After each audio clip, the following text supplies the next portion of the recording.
Hello everyone. Made a very quick card today and I thought I would share this with you. And it's a way that you could use stuff that you've had for ages to make a quick Christmas card. Here I've got a stamp. It's a Hero Arts, the 3 in the set. There's boots, a jacket and a hat. You may well have seen a card of mine with the Santa hat, in a very similar thing to this. But for this one, it's got a ho ho ho and a line, which I didn't want. So what I propose to show to you is A, how to get rid of that for your stamping. B, how to ensure that these look black, even if the impression from your stamping isn't all that it might be. And C, how to make a furry top for the boots. So let's just get on with it. What I used with that stamp were 3 dies from a set, well, the 2 sets actually, but the company is called Press Cut, and they make very closely matched in size nesting dies. So this is from the set of squares, and this is from the set of squares with stitching. This is a dot and dash pattern, not a straight stitch. So there's a line and a dot and a line and a dot all the way around. So this one is a middle size of the other 2. And why I chose these particular sizes and that particular stamp is so that I could make them, the card, from one piece of A4. This is a square card cut from A4, the largest I can make, which is 15 centimetres square. And this is the piece of card which is cut off to make that. So I'm going to use this piece of card to make those elements. The first thing I'm going to do is to stamp the image. This is a linen weave card. What I'm going to do for this one is to turn it over and use the flat side for the image. Okay, here's my stamp. I don't want the ho ho ho, so I'm getting a piece of sticky tape, and I'm just going to pop it over the line and the ho ho ho. Just cover it up. Right, next thing I'm going to do is get some black ink. Here I've got some Versamark, and I'm going to ink up my stamp as best I can. Keep looking to make sure I've got a reasonable coverage. Looks pretty good to me. Put my ink away. Now I'm going to take off my piece of sticky tape and just throw that in the bin, trying to be careful not to get any of that ink on my fingers in the process, as I did the first time. I'll give them a quick wipe just in case, knowing what a messy pup I am. Right, now I'm going to stamp this onto my piece of card. Good bit of pressure. It's not too bad, but it's not as dark as I would like. So here's my cunning plan. Just a black marker going over this inked area that is a little bit pale in places. Don't have to be incredibly accurate, just actually filling in for the bits that are not stamped as well as you would like. It is important actually to just check that your marker and your ink pad are a similar sort of black. There are different differences. Okay, the next thing I'm going to do is to cut that out. So I'm going to place my die around the image, put it into my cutting machine. I don't know if you can see this. Can you see this?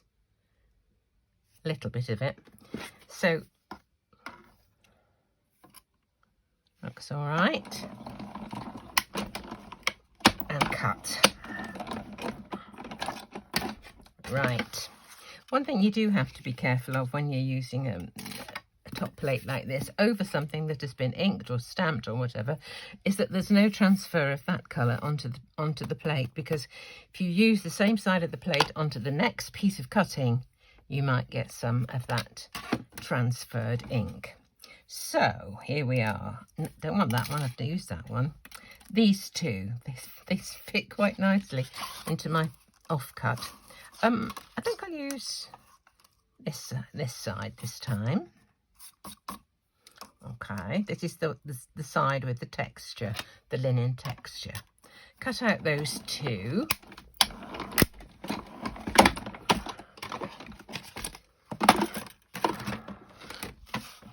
There we go.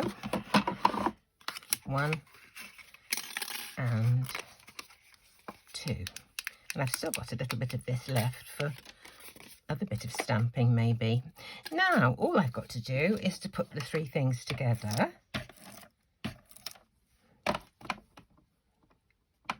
Stay there. This one goes on to here.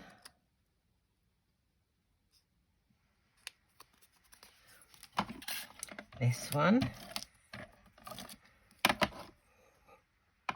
Oh, let's put it down, it's not going to fall. This one goes on to this one. Trying to get it centred. Do you know, that's not, this isn't centred here.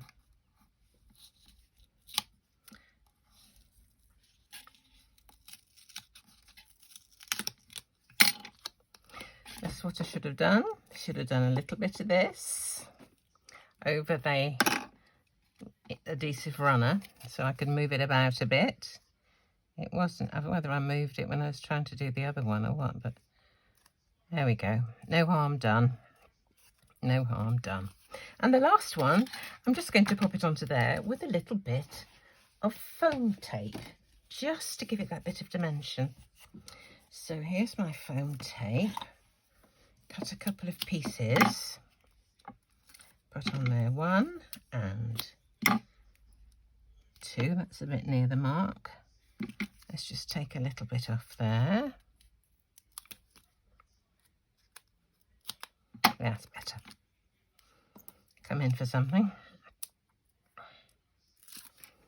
1 and 2. Put that on so that I've got a little bit of manoeuvrability, and I'm going to pop this into the middle. I'm on the front, yes, right. Does need to be sure. Okay, now the only thing left is to give the top of his boots a little bit of fur. So here I've got my Zig pen, and I'm just going to put some glue over that little bit of the top of his boots. And here I've got some stuff called Fun Flock. It's, well, who makes this? I was going to say Stampendous, but I don't know. Yes, it is. Stampendous, absolutely.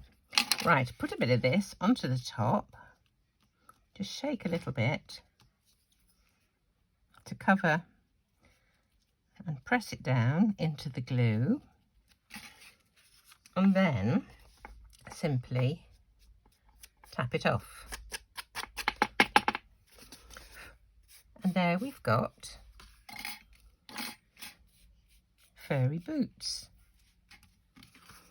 You could put a sentiment if you want, or not, as you fancy really. So a very quick Christmas card, Santa's boots.